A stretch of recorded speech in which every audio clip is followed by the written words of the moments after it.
Buenas tardes, mi nombre es Rogelio Flores y hoy vamos a platicar acerca del capítulo número 6, que se trata del cuerpo humano. Lo principal que tenemos en este capítulo pues son los planos del cuerpo. Tenemos lo que es el plano coronal, que divide al cuerpo en una posición anterior y posterior. Tenemos lo que es el plano transversal, que lo divide en una posición superior y una inferior. Y por último tenemos lo que es el plano sagital, que divide el cuerpo en partes izquierda y derecha.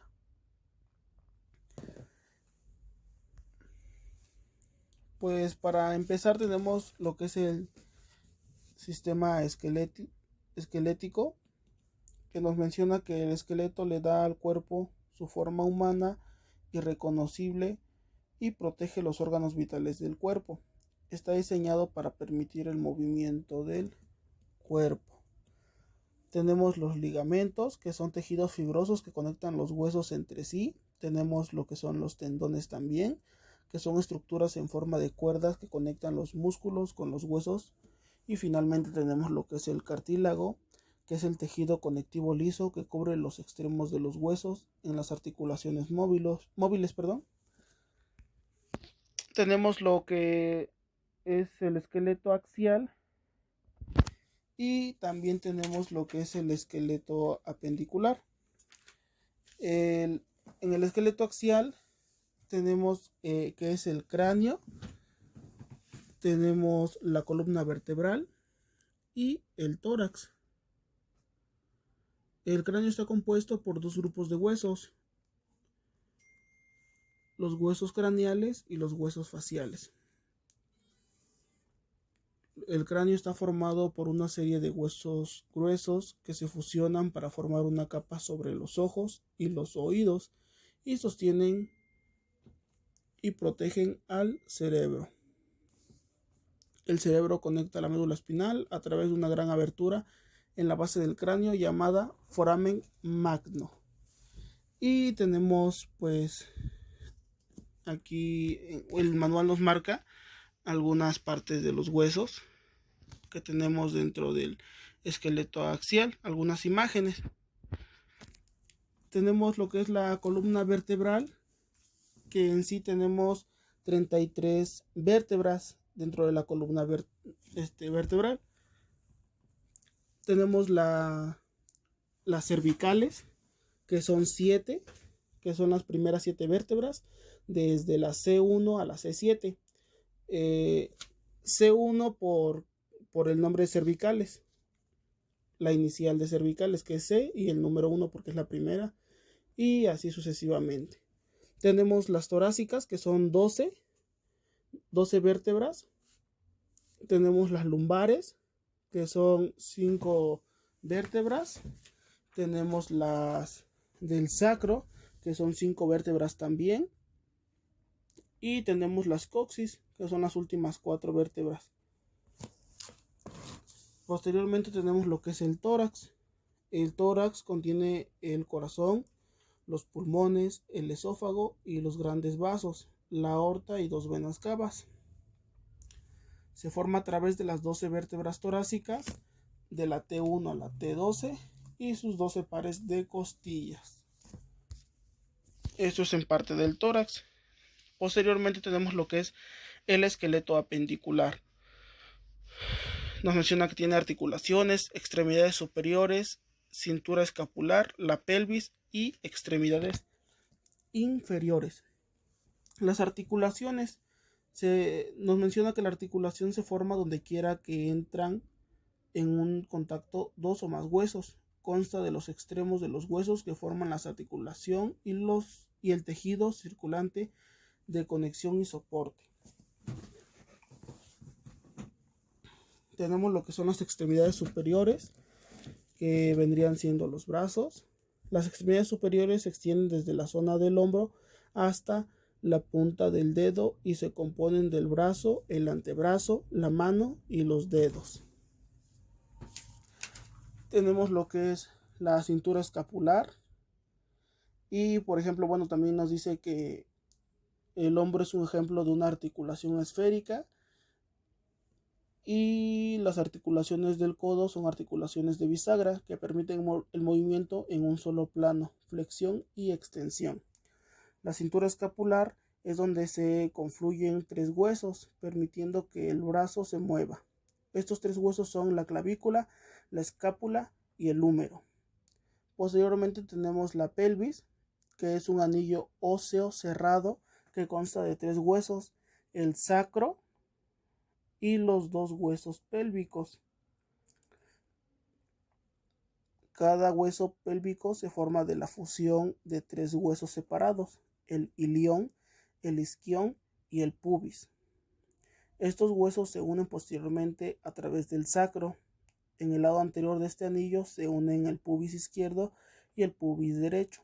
Esta área, la sínfisis púbica, tiene un cartílago dentro que permite un ligero movimiento de un lado de la pelvis sobre el otro.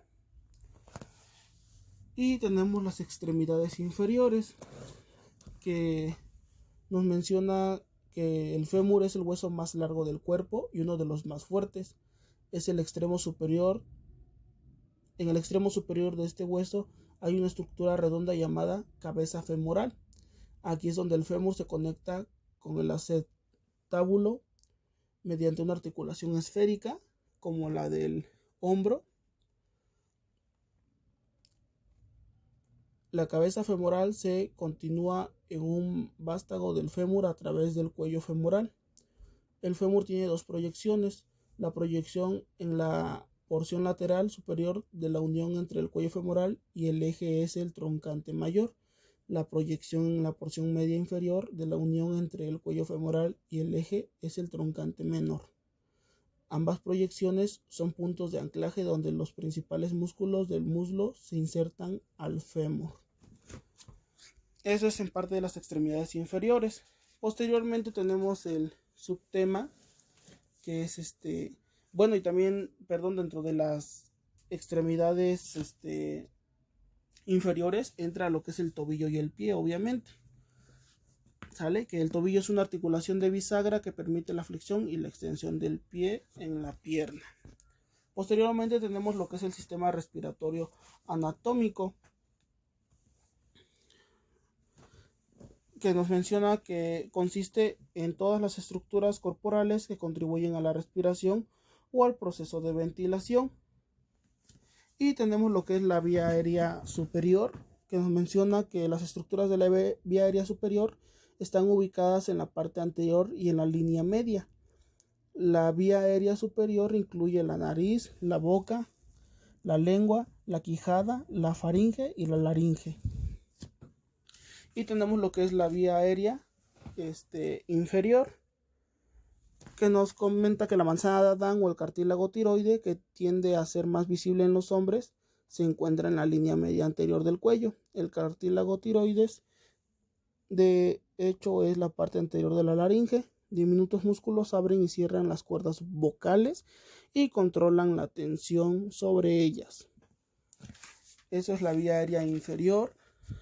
Y aquí tenemos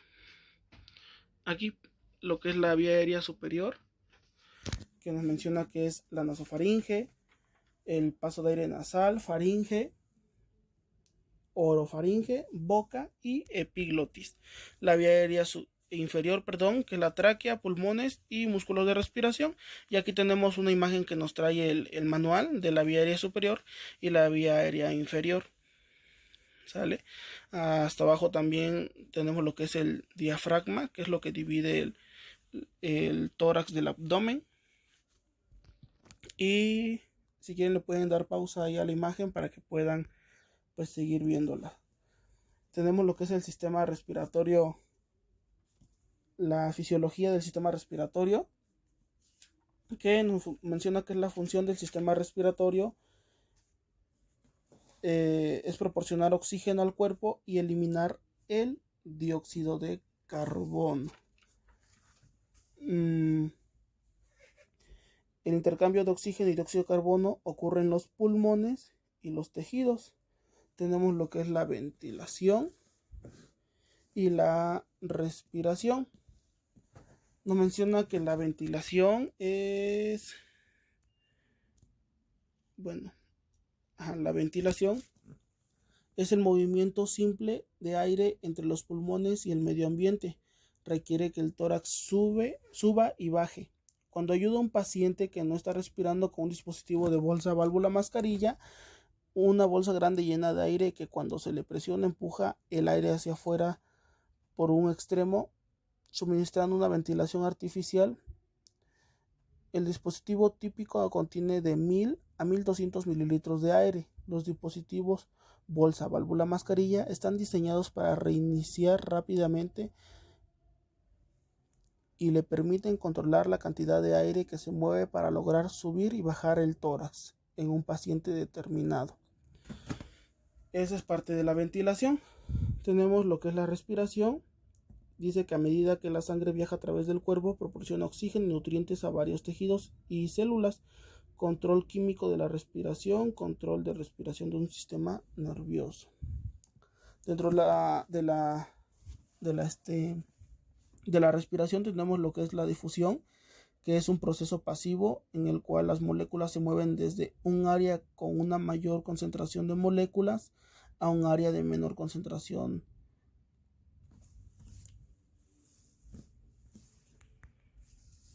Y aquí tenemos otra imagen también, que igual le dan pausa y ven la imagen. Posteriormente teníamos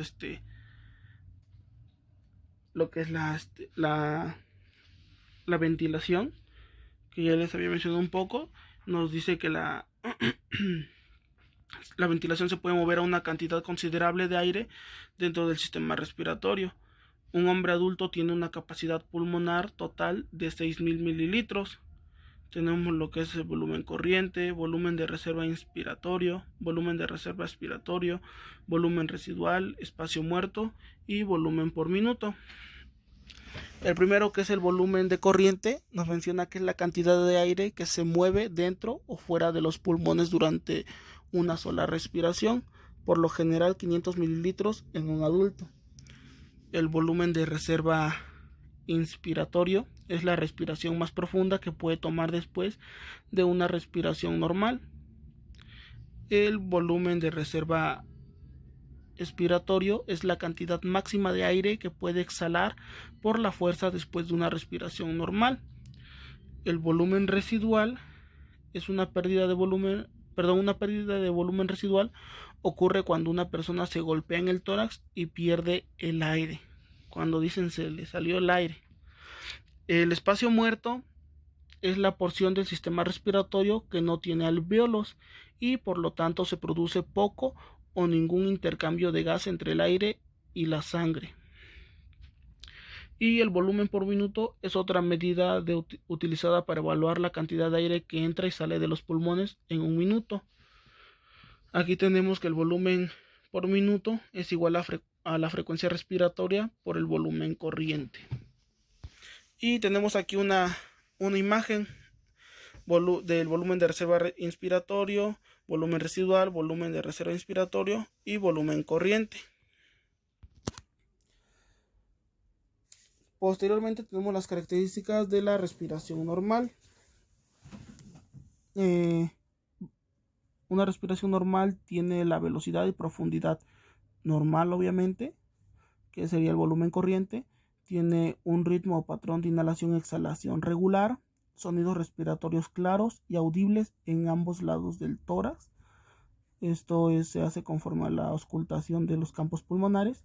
Tenemos el movimiento regular hacia arriba y hacia abajo en ambos lados del tórax y movimiento abdominal. Por otro lado, tenemos los patrones de respiración inadecuados en adultos, que trae lo que es las retracciones musculares supraclaviculares, intercostales y subcostales, en particular en niños, piel pálida o cianótica, piel fría y diaforética, y la posición del trípode. Es la posición que vemos a un lado en el señor sentado, recargado con ambas manos sobre las rodillas. Y tenemos un cuadrito aquí de los rangos de frecuencia respiratoria normales. Igual le pueden dar pausa y pueden estudiarlo o darle una captura de pantalla. Sistema circulatorio anatómico. El sistema circulatorio anatómico es un arreglo complejo de tuberías conectadas, incluidas las arterias. Otro nombre para este sistema es el sistema cardiovascular. Hay dos circuitos en el cuerpo, la circulación sistémica en el cuerpo y la circulación pulmonar en los pulmones. ¿Sale? Tenemos dentro de esto lo que es el corazón, que el corazón es un órgano muscular hueco del tamaño aproximado de un puño apretado. Está hecho de un tejido muscular especializado llamado músculo cardíaco o miocardio. Una pared llamada septo divide el corazón por la mitad en los lados derecho e izquierdo. Nos menciona que el lado izquierdo tiene más músculo. Cada lado del corazón se divide en una cámara superior y una cámara inferior. La cámara superior se llaman aurículas. Tenemos una aurícula derecha y aurícula izquierda. Y las cámaras inferiores son ventrículos. De igual manera tenemos un ventrículo izquierdo y un ventrículo derecho. Tenemos lo que es la circulación, que es el suministro de sangre del músculo cardíaco. Proviene de la aorta. La aorta tiene dos ramas en su base que forman las arterias coronarias, izquierda y derecha. Estas arterias suministran sangre oxigenada al corazón. El lado derecho del corazón recibe sangre de las venas del cuerpo, de la vena cava superior y de la vena cava inferior. El lado izquierdo recibe sangre oxigenada de las venas pulmonares y tenemos lo que son las cuerdas tendinosas, que son finas bandas de tejido fibroso que se adhieren a las válvulas del corazón y evitan que se inviertan. Cuando se abre una válvula que controla el llenado de una cámara del corazón, la otra válvula que permite que se vacíe se cierra y viceversa.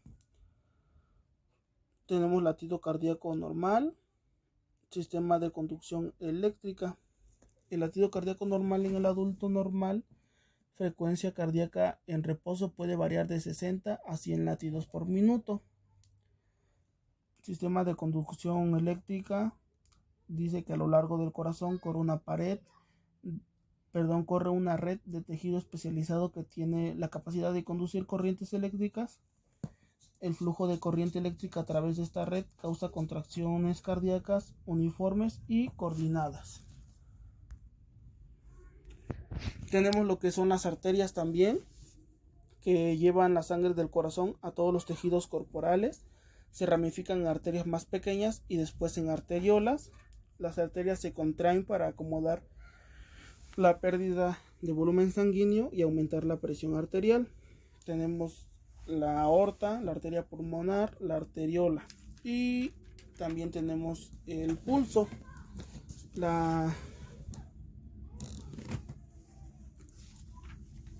En lo que es la aorta, es la arteria principal que sale del lado izquierdo posterior del corazón, lleva sangre recién oxigenada al cuerpo. Las arterias pulmonares comienza en el lado derecho del corazón y transporta sangre sin oxígeno a los pulmones. Las arteriolas son las ramas más pequeñas de una arteria que conduce a la amplia red de capilares. El pulso, que se palpa más fácilmente en el cuello, la muñeca o la ingle, se produce por el bombeo vigoroso de la sangre desde el ventrículo izquierdo hacia las arterias principales. Y después tenemos lo que son los capilares, que son los vasos capilares, son divisiones frágiles del sistema arterial que permiten el contacto entre la sangre y las células tisulares. El oxígeno y otros nutrientes pasan de los glóbulos y el plasma en los capilares a cada una de las células de tejidos a través de la pared muy delgada del capilar. El dióxido de carbono y otros productos de desechos metabólicos se recogen en una dirección inversa de las células tisulares a la sangre. Tenemos lo que son también las venas, que la sangre regresa al corazón por una red de venas cada vez más grandes. Las venas se vuelven cada vez más grandes y al final forman dos vasos principales llamados vena cava superior y vena cava inferior, que es la que les mencionaba, que es la que lleva la sangre al corazón desoxigenada.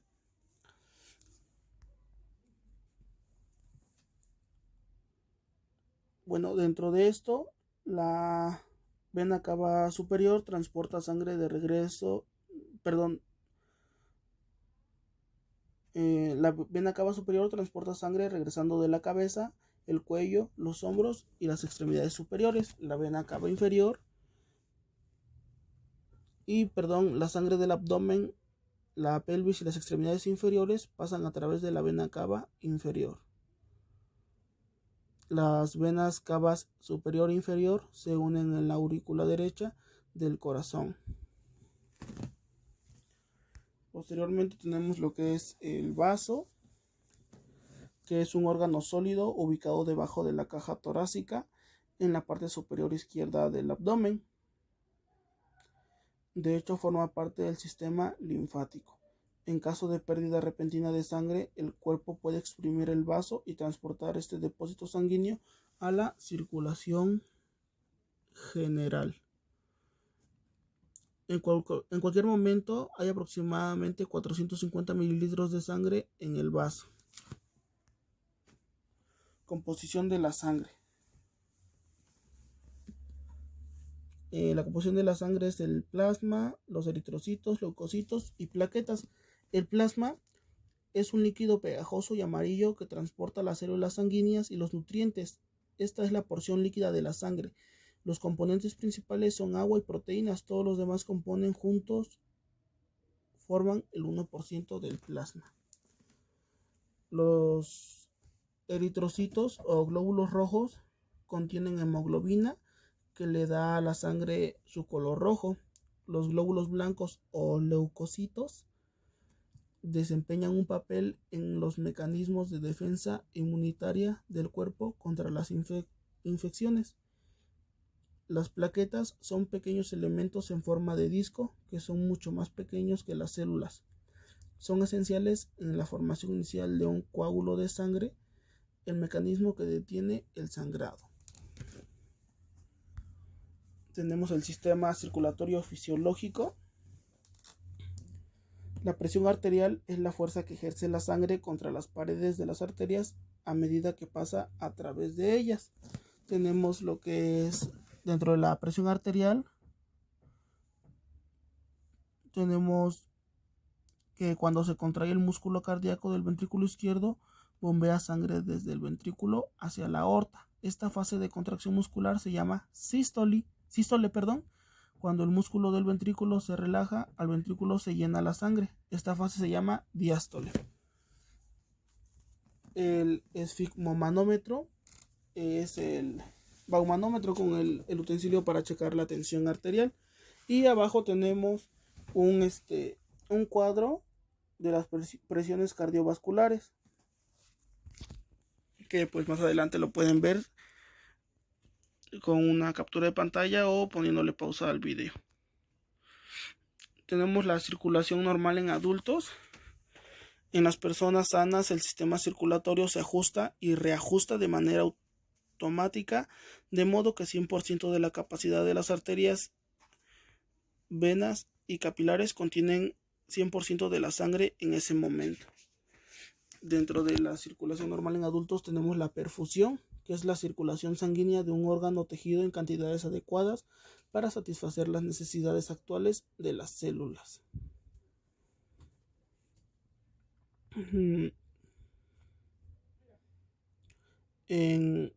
También la condición de circulación inadecuada, cuando se habla de todo el cuerpo, se llama shock o hipoperfusión, que igual viene más adelante del tema.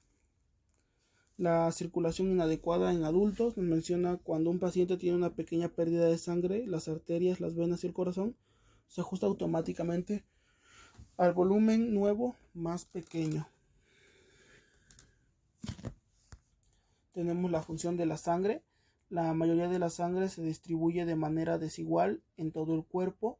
Alrededor del 30% de la sangre se encuentra en el corazón, las arterias y los capilares. El 70% de la sangre se encuentra dentro de las venas y vénulas. Tenemos lo que es la presión hidrostática, que ocurre cuando el fluido empuja contra las paredes del contenedor para expulsar el líquido del capilar. Tenemos la presión oncótica, que es la fuerza contraria y se produce porque las proteínas en el plasma sanguíneo provocan que el agua ingrese al capilar por difusión. Tenemos lo que es control del sistema nervioso, del sistema cardiovascular. Control, del sistema nervioso, del sistema cardiovascular. El sistema nervioso simpático envía órdenes a las glándulas suprarrenales, donde se secreta dos hormonas, la epinefrina y la norepinefrina. La epinefrina también es conocida como adrenalina y la norepinefrina también se conoce como noradrenalina. El sistema nervioso parasimpático también tiene efectos sobre el sistema cardiovascular. Cuando se estimula, provoca que el corazón se desacelere y se contraiga con mayor debilidad.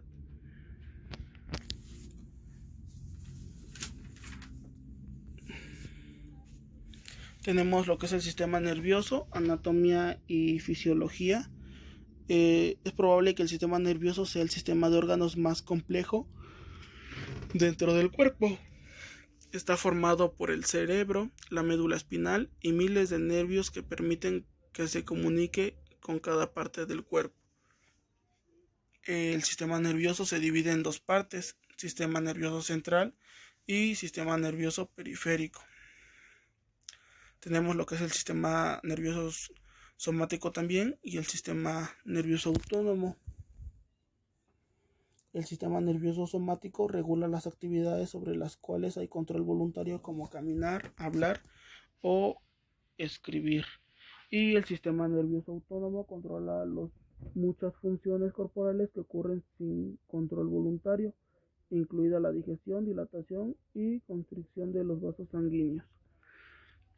Tenemos el sistema nervioso central, que tenemos el encéfalo, es el órgano controlador del cuerpo. Tenemos el cerebro, que es la parte más grande del encéfalo y a veces se denomina como materia gris. Tenemos el cerebelo, que su función es coordinar diversas actividades del cuerpo, en particular los movimientos corporales.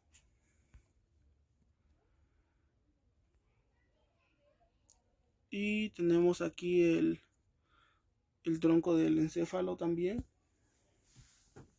que se denomina así porque el encéfalo parece estar sentado en una posición del sistema nervioso central, al igual que una planta se sienta en un tallo.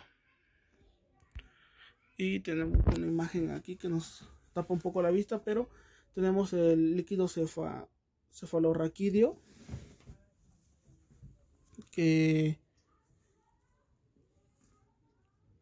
filtra impurezas y toxinas y absorbe los golpes. Tenemos la circulación en la cabeza, que nos menciona que la sangre se suministra a la cabeza a través de las arterias carótidas, que se pueden palpar a ambos lados del cuello. La sangre es oxigenada, drena de la cabeza a través de las venas yugulares internas y externas. Tenemos la médula espinal, que es una extensión del tronco del encéfalo. Y posteriormente tenemos el sistema nervioso periférico también.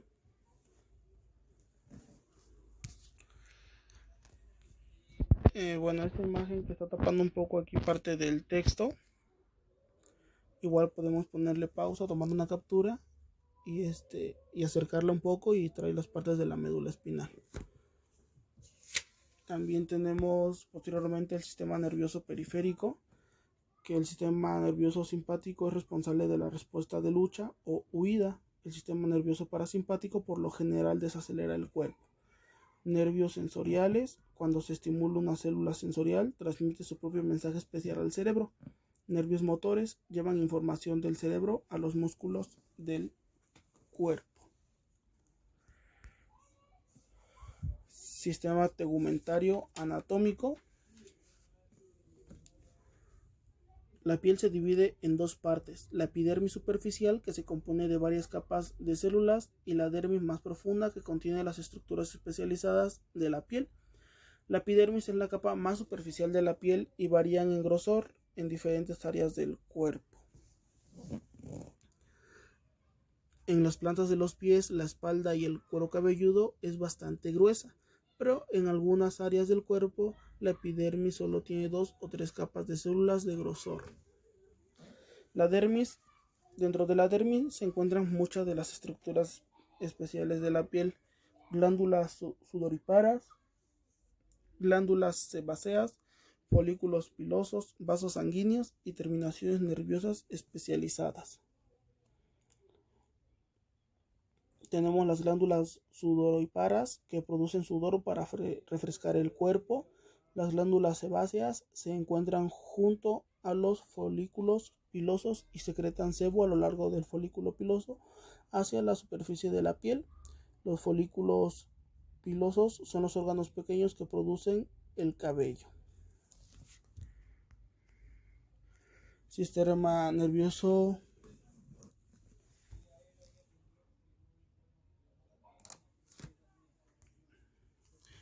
aquí no era sistema nervioso fisiológico, era sistema tegumentario fisiológico. La piel cumple 3 funciones principales: proteger el cuerpo en el ambiente, regular la temperatura corporal y transmitir información del entorno al cerebro.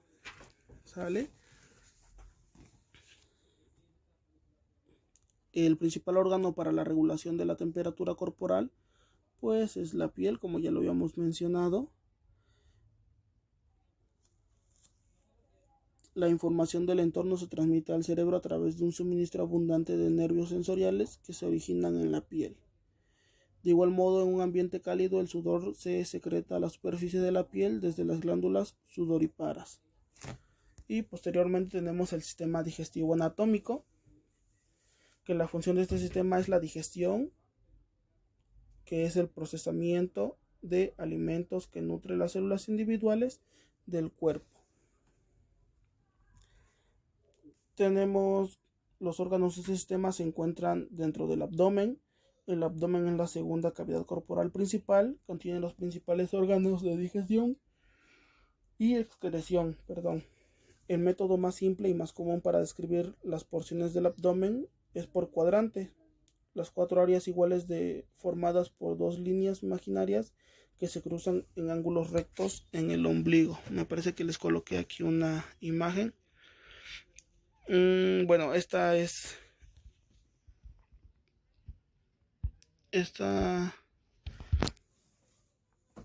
no contiene los cuadrantes, pero bueno, son 4 cuadrantes, que es el cuadrante superior derecho, cuadrante superior izquierdo, cuadrante inferior derecho y cuadrante inferior izquierdo. Solamente son 4 cuadrantes. Igual, para que puedan ver esta imagen, pueden ponerle pausa al video.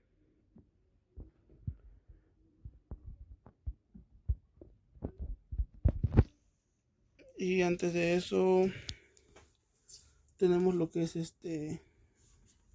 el abdomen. Bueno, que ya les había mencionado que es la segunda cavidad corporal principal, que contiene los principales órganos de digestión.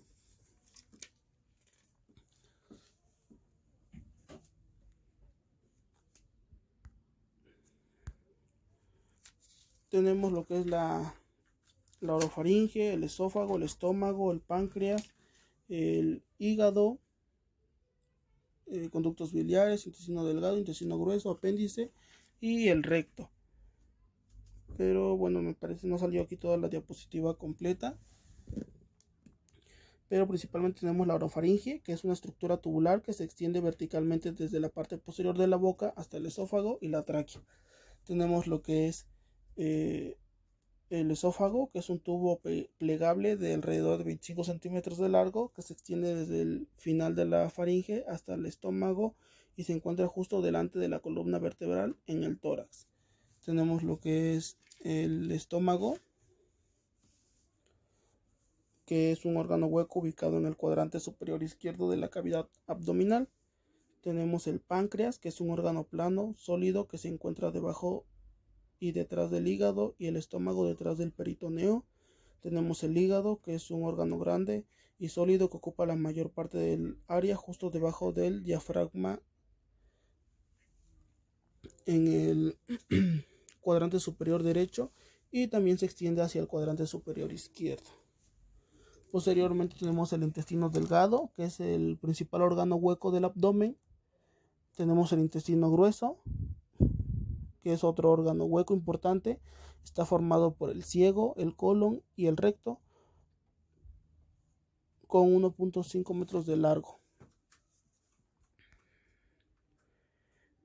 Y aquí tenemos los órganos y funciones digestivas. Igual le pueden poner pausa y ver la imagen. Tenemos el sistema digestivo fisiológico.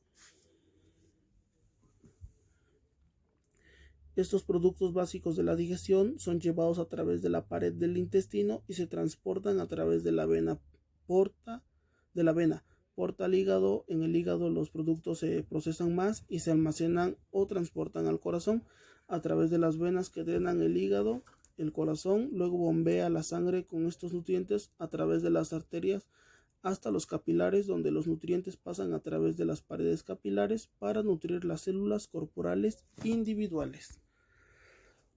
Posteriormente tenemos el sistema linfático anatómico y fisiología. Anatomía y fisiología. Está construido por el vaso, los ganglios linfáticos, la linfa, los vasos linfáticos, el timo y otros componentes. Es compatible con los sistemas circulatorio y inmunológico. La linfa es un líquido fino de color pajizo que se lleva el oxígeno, nutrientes y hormonas a las células y los productos del desecho del metabolismo de las células de regreso a los capilares para su excreción.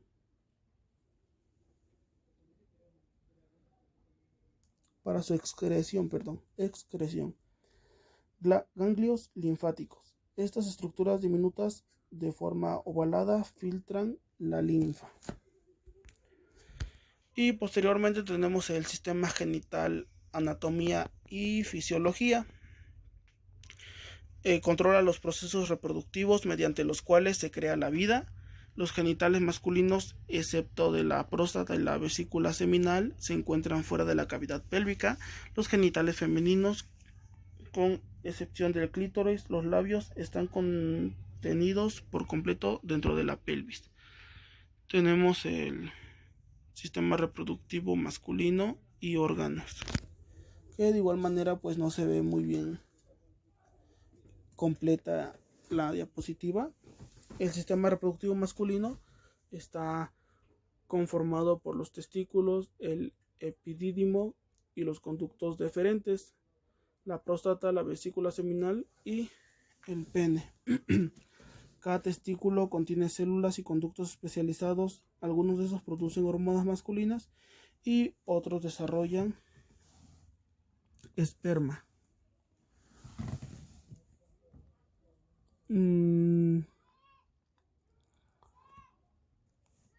Tenemos que las hormonas se absorben directo en el torrente sanguíneo desde los testículos. Los espermatozoides son inmaduros y pasan de los testículos al epidídimo para su desarrollo. Durante la eyaculación, los espermatozoides se transportan a través de los conductos deferentes a la uretra. Por último, el pene deposita los espermatozoides. La función del sistema reproductivo, como su nombre lo dice, es reproducirse.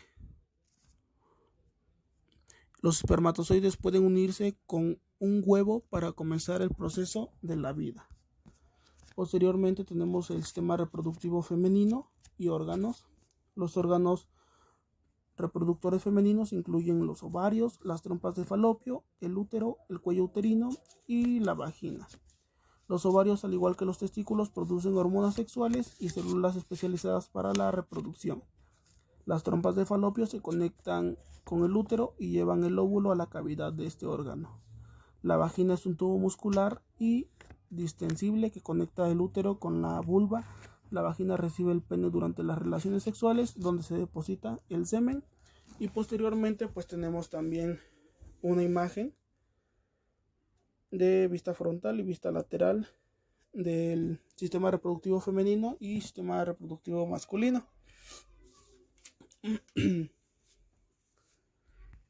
Y eso sería todo de parte de este capítulo número 6, el cuerpo humano. Espero que hayan aprendido un poco acerca de este tema y les agradezco mucho su atención. Buena tarde.